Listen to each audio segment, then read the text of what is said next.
ಪ್ರತಿ student problem ಏನಂದ್ರೆ revision ಮಾಡೋಣ ಅಂತ ಬುಕ್ ತೆಗೆದ್ರೆ ಓದೋಕೆ ಸ್ಟಾರ್ಟ್ ಮಾಡಿದ ತಕ್ಷಣ ನಿದ್ದೆ ಬಂದ್ಬಿಡುತ್ತೆ. ರಿವಿಷನ್ ಮಾಡೋ ಸೈಂಟಿಫಿಕ್ ಮೆಥಡ್ ನ ನೀವು ತಿಳ್ಕೊಂಡ್ರೆ ನೀವು ಓದಿದ್ದನ್ನ ನೆನ್ಪಿಟ್ಕೊಳ್ಳೋಕೆ ಪದೇ ಪದೇ ಓದೋ ಅವಶ್ಯಕತೆ ಇರಲ್ಲ, ಗಂಟೆಗಳ ಗಟ್ಲೆ ಓದೋ ಅವಶ್ಯಕತೆ ಇರಲ್ಲ. ನೀವು ಒಂದ್ಸತಿ ಪ್ರಾಪರ್ ಆಗಿ ರಿವಿಷನ್ ಮಾಡಿದ್ರೆ ನಿಮ್ಮ ಲಾಂಗ್ ಟರ್ಮ್ ಮೆಮೊರಿನಲ್ಲಿ ಸ್ಟೋರ್ ಆಗುತ್ತೆ. ಸುಮ್ನೆ ಎಕ್ಸಾಂಪಲ್ಗೆ ನೀವು ಯೂಟ್ಯೂಬ್ ಅಲ್ಲಿ ಲಾಸ್ಟ್ ಟೈಮ್ ಫುಲ್ ವಿಡಿಯೋ ನೋಡಿದ ವಿಡಿಯೋಸ್ ಹೆಸರೇನು ಅಂದ್ರೆ ಮ್ಯಾಕ್ಸಿಮಮ್ ಮೆಂಬರ್ಸ್ಗೆ ನೆನಪೇ ಇರಲ್ಲ.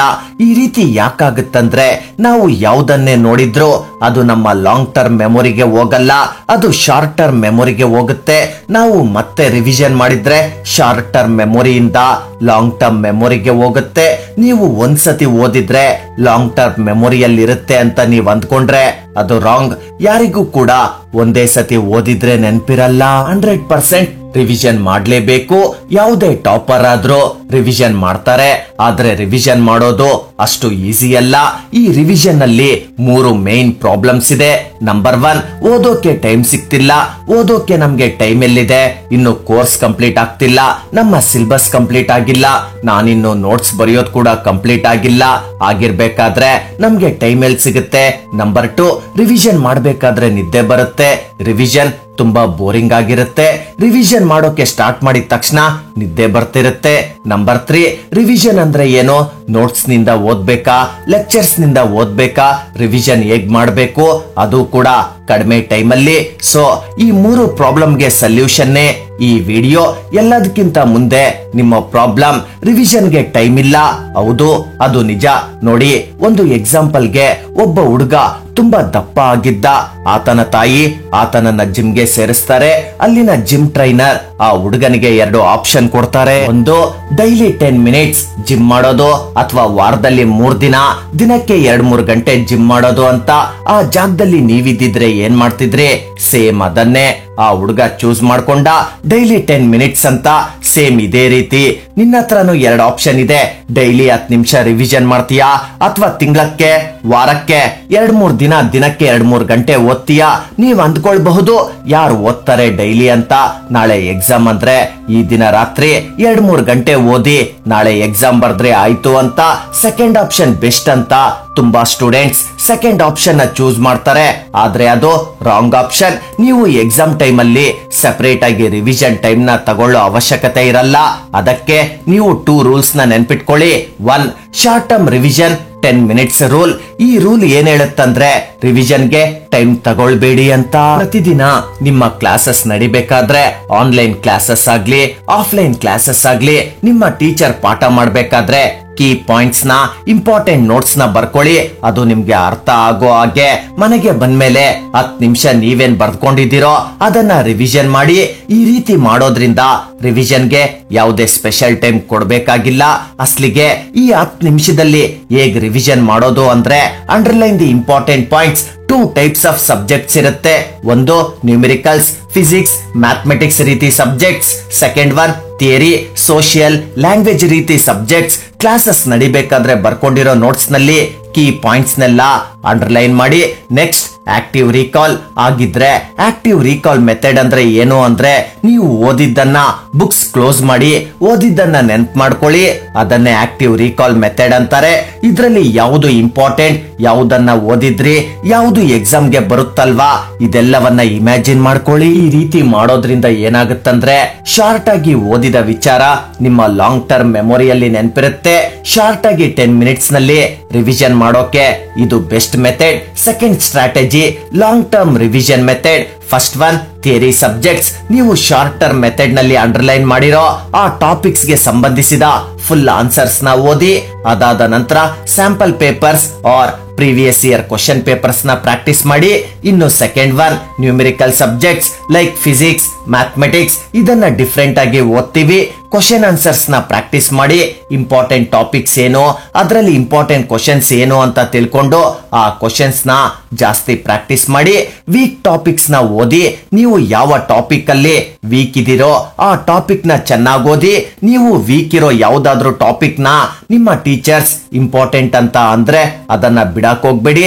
ಸ್ವಲ್ಪ ಟೈಮ್ ಕೊಟ್ಟು ಚೆನ್ನಾಗಿ ಪ್ರಾಕ್ಟೀಸ್ ಮಾಡಿ. ಅಲ್ದೆ ಅರ್ಥ ಆಗಿಲ್ಲ ಅಂದ್ರೆ ಯಾರಿಗೆ ಆ ಟಾಪಿಕ್ಸ್ ಬರುತ್ತೋ ಆ ಫ್ರೆಂಡ್ಸ್ ಹತ್ರ ಹೇಳಿಸ್ಕೊಳ್ಳಿ.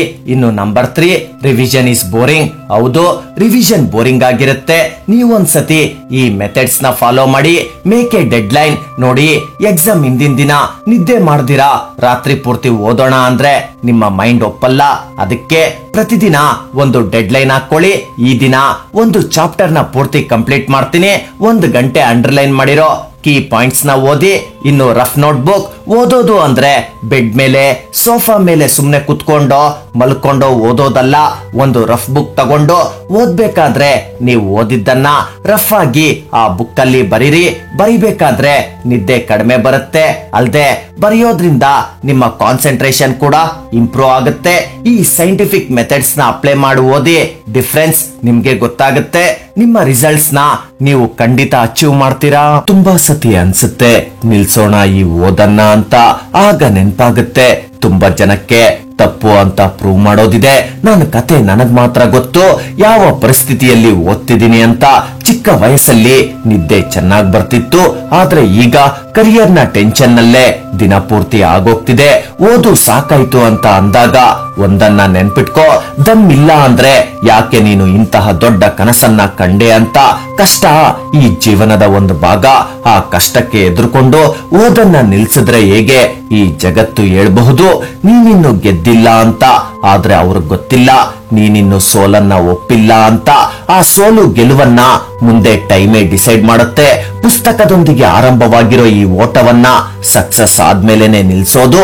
ಆ ಗೆಲುವು ಹೇಗಿರ್ಬೇಕಂದ್ರೆ ಜನ ಹೇಳ್ಬೇಕು ನಂಬಿಕೆ ಇರ್ಲಿಲ್ಲ, ಆದ್ರೆ ನೀನ್ ಸಾಧಿಸಿ ತೋರ್ಸ್ಬಿಟ್ಟೆ ಅಂತ. ಈಗಿರೋ ಎಲ್ಲಾ ಟೈಮ್ ನ ನಿನ್ನ ಓದಿಗೆ ಕೊಡು. ಎಲ್ಲಿವರೆಗೂ ಎಕ್ಸಾಮ್ ಕ್ಲಿಯರ್ ಆಗಲ್ವೋ ಅಲ್ಲಿವರೆಗೂ ರೆಸ್ಟ್ ತಗೊಳ್ಬೇಡ.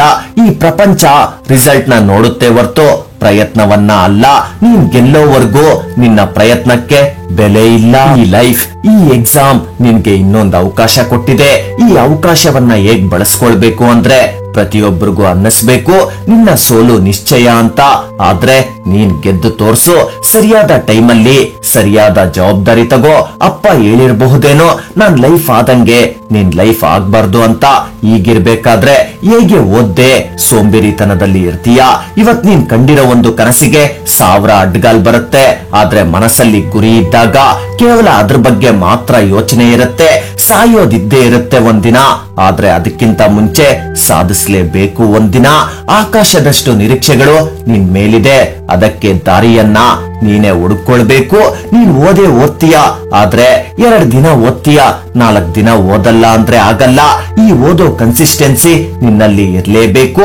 ಇವತ್ ನೀನ್ ಓದೋ ನಿನ್ನನ್ನ, ನಿನ್ನ ಲೈಫ್ ಸ್ಟೈಲ್ ನ 5 ರಿಂದ 10 ವರ್ಷ ಮುಂದಕ್ಕೆ ತಗೊಂಡೋಗುತ್ತೆ. ಈ ಜಗತ್ತಲ್ಲಿ ನಿನ್ನನ್ನ ಯಾರಿಗಾದ್ರೂ ಪರಿಚಯ ಮಾಡುತ್ತೆ ಅಂದ್ರೆ ಅದು ನಿನ್ನ ಸಾಧನೆ ಮಾತ್ರ. ನೀನ್ ಗೆದ್ದಿಲ್ಲ ಅಂದ್ರೆ ನಿನ್ಗೆ ಯಾವುದೇ ಬೆಲೆ ಇಲ್ಲ. ನೀನ್ ಒಳ್ಳೆ ಮಾರ್ಕ್ಸ್ ತೆಗಿ, ಕ್ಲಾಸ್ ಟಾಪರ್, ಕಾಲೇಜ್ ಟಾಪರ್ ಆಗು. ಆಗ ನೀನ್ ಹೇಗ್ ಓದ್ದೆ ಅಂತ ಹೇಳು. ಪ್ರತಿಯೊಬ್ರು ಕೇಳ್ತಾರೆ, ಅದೇ ನೀನ್ ಕಡಿಮೆ ಮಾರ್ಕ್ಸ್ ತೆಗ್ದೆ ಫೇಲ್ ಆದೆ ಅಂತ ಅಂದ್ಕೋ. ಆಗ ನೀನ್ ಯಾಕೆ ಕಡಿಮೆ ಮಾರ್ಕ್ಸ್ ತೆಗ್ದೆ ಫೇಲ್ ಆದೆ ಅಂತ ಬೇರೆಯವ್ರಿಗೆ ಹೇಳಕ್ ಹೋಗು. ಯಾರ್ ಕೇಳಿಸ್ಕೊಳ್ತಾರೆ ಹೇಳು. ಸರಿಯಾಗಿ ನೆನ್ಪಿಟ್ಕೋ, ನಿನ್ ತಂದೆ ತಾಯಿ ಕೂಡ ಕೇಳಿಸ್ಕೊಳ್ಳೋ. ಆ ಪೇಷನ್ಸ್ ಅವ್ರ ಹತ್ರ ಇರಲ್ಲ. ಸೋತೋನು ಗೆಲ್ಲೋರ್ ಬಗ್ಗೆ ಯೋಚಿಸ್ತಾನೆ, ಆದ್ರೆ ಗೆಲ್ಲೋನು ಗೆಲುವಿನ ಬಗ್ಗೆ ಮಾತ್ರ ಯೋಚಿಸ್ತಾನೆ. ಅದಕ್ಕೆ ಈಗ ನಿನ್ನ ಫೋಕಸ್ ಕೇವಲ ಇಲ್ಲಿಂದಾಚೆ ನಿನ್ನ ಎಕ್ಸಾಮ್ಗಿರೋ ಅಷ್ಟು ಟೈಮ್ ನ ನಿನ್ನ ಫೈನಲ್ ರಿಸಲ್ಟ್ ನ ಬೆಟರ್ ಮಾಡ್ಕೊಳ್ಳೋದಷ್ಟೇ ಆಗಿರ್ಲಿ. ಬರೀ ಮಾತಲ್ಲಿ ನಾನ್ ಅಷ್ಟು ಓದ್ಬೇಕು ಇಷ್ಟು ಓದ್ಬೇಕು ಅಂತ ಬರೀ ಮಾತಲ್ಲಿ ಹೇಳೋದನ್ನ ಬಿಟ್ಟು ಹೇಳಿದ್ದನ್ನ ಮಾಡು ತೋರ್ಸು.